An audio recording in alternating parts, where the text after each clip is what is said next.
Olá, bom dia, boa tarde, boa noite a todos vocês que estão aí acompanhando esse vídeo com interesse em se melhorar a questão do conhecimento para fazer um bom Enem, enfim. Sou o professor Cleito, sou formado em História, vou dar algumas aulas para vocês de História, tá? Para você ficar mais antenado com relação às questões do Enem. A questão que eu quero colocar para vocês com relação à história é porque a história é importante você entender os fatos históricos, não decorar datas. Tanto é que as questões do Enem, elas não vêm às vezes com as datas, elas te dão o contexto histórico e você tem que saber se localizar em qual contexto está, se colocar no tempo daquela questão, tá? Então eu vou trabalhar com vocês uma série de vídeos falando sobre a República Velha. A República Velha vai acontecer de 1889 até 1930, quando Vargas assume o poder. Tá? Nós sabemos que em 1889 foi um golpe, tá? Foi um golpe que aconteceu, inclusive um historiador, Celso Castro, registra que foi um golpe. Mas partindo de um pressuposto que golpe é quando você toma o poder de forma ilegal e de forma violenta, né? Isso é um golpe. Então foi justamente o que aconteceu. Eles tiraram Dom Pedro II do poder através de um golpe, os militares. Beleza? Então a minha ideia com vocês é trabalhar inicialmente a República da Espada, que acontece entre 1889 até 1894. Porém, eu não consigo iniciar República se eu não te der um pouco do contexto. Quais são os fatores principais que impulsionou o Brasil, que era império, a se tornar uma república, tá certo? Então a gente entende que a história do Brasil ela é dividida em 3 períodos políticos: período colonial, que vai de 1530 até 1822. Entenda esse período colonial que começa em 1530, porque a gente fala assim, mas o Brasil, Pedro Álvares Cabral chegou aqui no Brasil em 1500. Certo, mas ele começa o processo colonizador de exploração de nossas terras a partir de 1530, tá? E esquece esse termo chamado descobrimento. Eles invadiram essa região e tomaram posse forçadamente. E fizeram uma série de situações explorando os índios, explorando os negros, explorando a terra, sem autorização. Então isso é uma invasão. O período colonial foi de 1530 a 1822. 1822 vai estabelecer-se um império no Brasil. Através de Dom Pedro I, o Brasil se torna independente, não vai mais depender de Portugal, e nós vamos ter como primeiro imperador do Brasil Dom Pedro I. Tá? Vai ter 2 reinados durante esse período imperial de 1822 até 1889, que vai ser Dom Pedro I e Dom Pedro II. No meio, entre esses 2 reinados, Dom Pedro I e Dom Pedro II, nós teremos um período chamado período regencial. Uma outra hora a gente volta nesse período imperial e conversa sobre esse período aí que é importante também e despenca várias vezes nos Enems e também nos vestibulares da vida, certo? E a partir de 1889 nós temos uma república, um período que vai durar até os dias atuais. Nós somos uma república. República vem do latim res publica, que é coisa pública, onde nós temos o domínio da democracia. Democracia é o poder na mão do povo, onde o povo vai ter o direito de eleger os seus presidentes, os seus governantes. Tá? O poder fica na mão do povo, por isso que é democracia. Certo? Então esses são os 3 períodos que você precisa ter uma noçãozinha para você se situar historicamente, entre os fatos, beleza? Então vamos continuar aqui.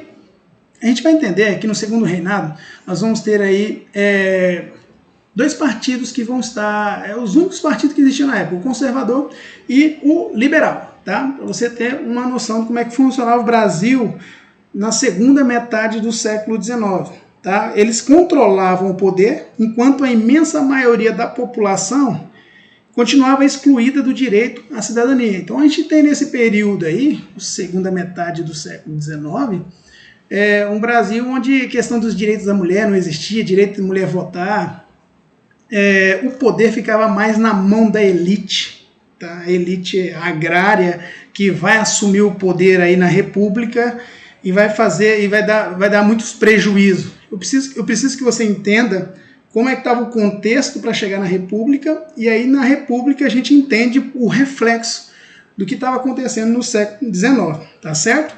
Nós vamos ter aí, a partir de 1870, aliás, publicado em 1870, o Manifesto Republicano.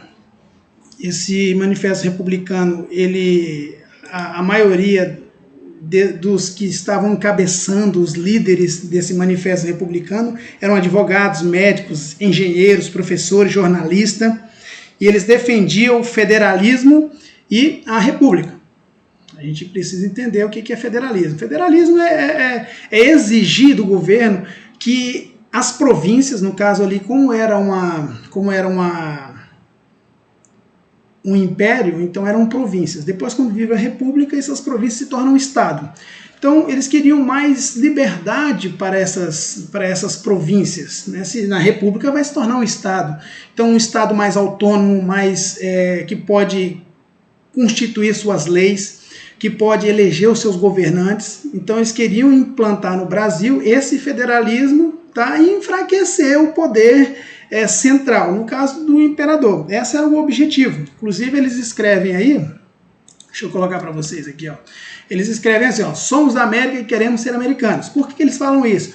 Porque na América já existem vários países que implantaram a república, né? Então eles falam assim, ó, somos da América, então nós queremos também que implante no Brasil uma república, tá? É a ideia deles, é interessante, não é ruim, porém necessária, porque eles queriam tirar o poder central da mão de Dom Pedro II e aí com isso colocar os seus governantes. E a gente sabe o que vai dar isso a partir de 1889, quando vai implantar a República.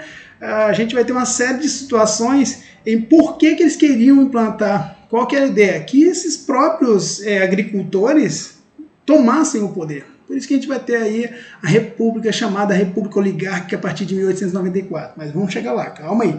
Tá? Então entendam esse detalhezinho aí. Professor, mas só foi ter essas manifestações a partir de 1870? Não, já na época a partir de 1830, ali no período regencial, a gente vai ter a cabanagem no Pará, a sabinada, a balaiada, a farroupilha no Rio Grande do Sul. Então, vários movimentos que já estavam exigindo a queda do imperador para montar uma república. Tá? Entendam esse detalhezinho aí, beleza? Vamos aqui para o slide, dar continuidade. Então a gente vai ter aí um papel muito importante, que são o dos cafeicultores. Os cafeicultores, eles têm um papel importante nessa queda de Dom Pedro II, porque eles já estavam muito insatisfeitos com o imperador, tá? E as medidas que o império estava tomando para com eles. Porque a gente tem que entender... mas, professor, por que você está dando tanta ênfase aos cafeicultores? No século XIX, o café era muito rico. Então, os grandes fazendeiros do Brasil tinham como a matéria que estavam mais exportando, mais vendendo, mais produzindo, o café. O café era muito consumido e era muito caro, dava muito dinheiro. Então, os cafeicultores começam a estar insatisfeito. E eu tenho dois motivos para te passar quais são essa insatisfação dos cafeicultores para com Dom Pedro II. O primeiro deles é isso aí, ó. Eles não tinham financiamento público. No final do século XIX, ali, a gente começa a ver muitas pessoas vindo para o Brasil. E a gente não tinha uma estrutura para receber essas pessoas e não tinha um apoio do governo para auxiliar os cafeicultores nessa questão do financiamento. Questão de investimento no café e nessas lavouras. Então a gente vê aí sem financiamento público e eles pagavam muitos impostos e não conseguiam ver o retorno desses impostos. Olha esse segundo ponto que eu coloquei, eles construíram ferrovias sozinhos. Cara, coisa que é da obrigação do governo, acaba sendo os próprios cafeicultores tem que fazer com as próprias mãos, para escoar o seu café, o seu produto, e andar e agilizar mais rápido, né, e ter mais lucros. Se eles não pagassem impostos, tudo bem, mas eles pagam impostos, então eles estavam reclamando com direito. E isso aí é uma insatisfação dos cafeicultores para com Dom Pedro II. A segunda O segundo motivo está embaixo, ó, sem representatividade política.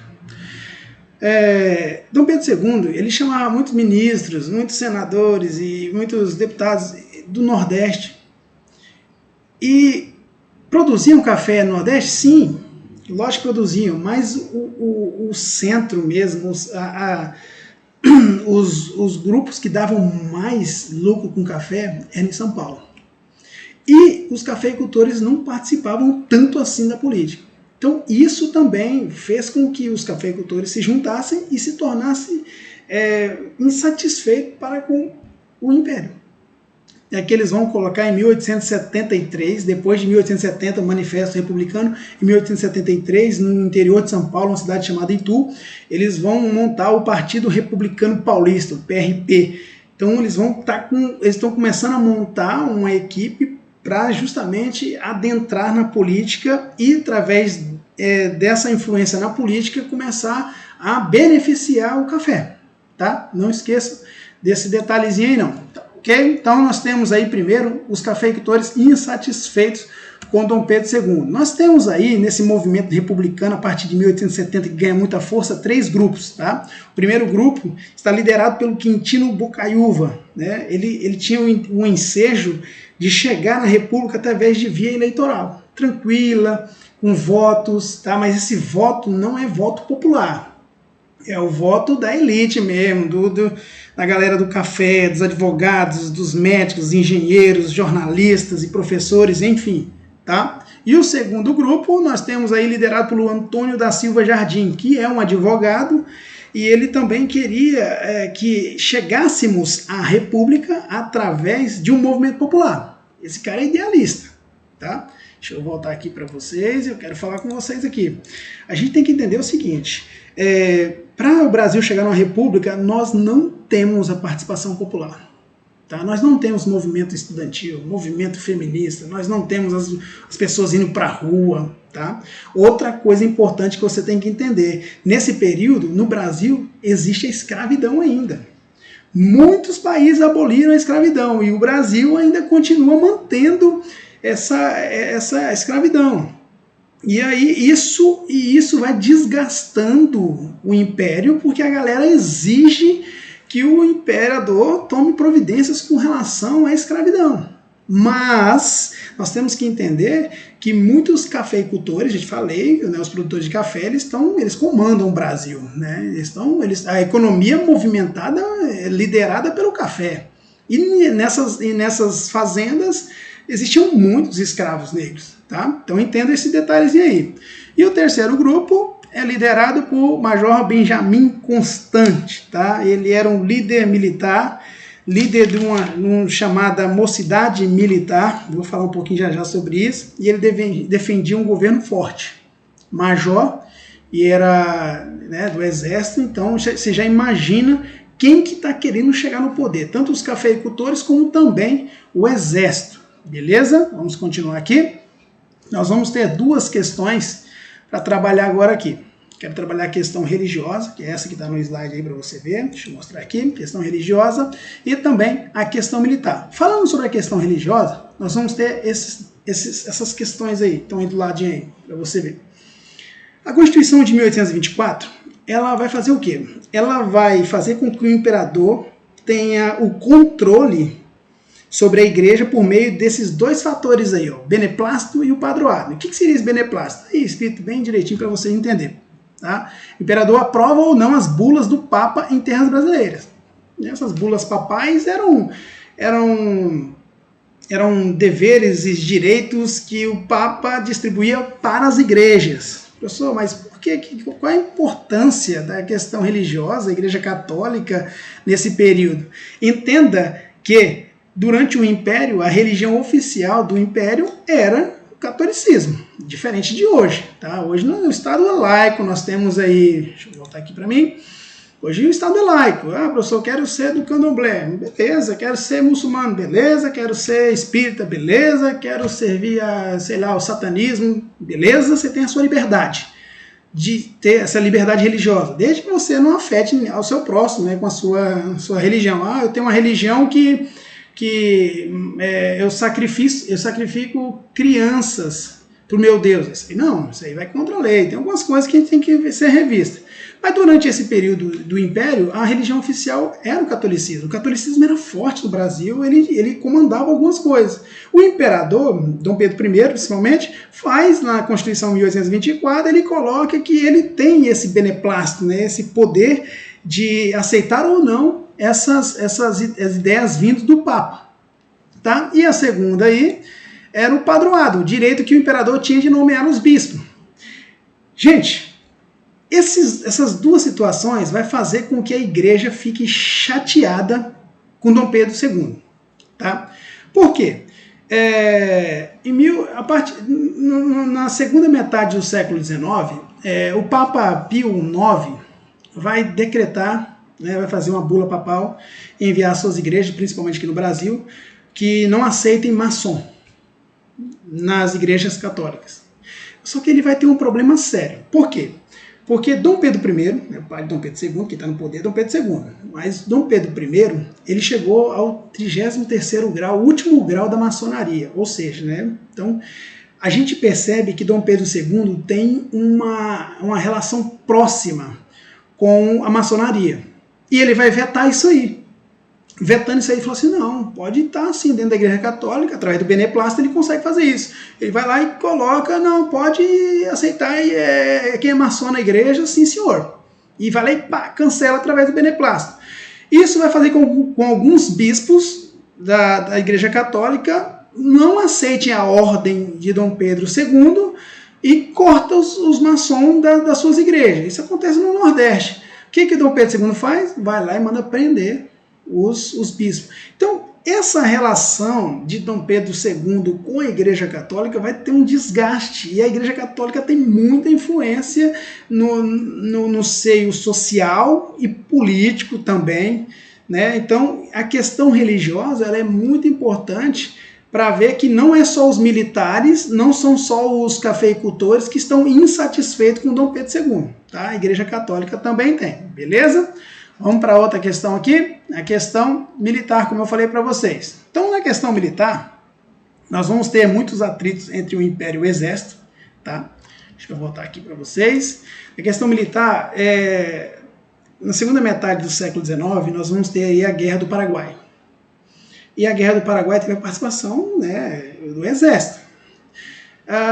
Quando o Brasil vence o Paraguai, então a glória toda vai para quem? Para o Exército.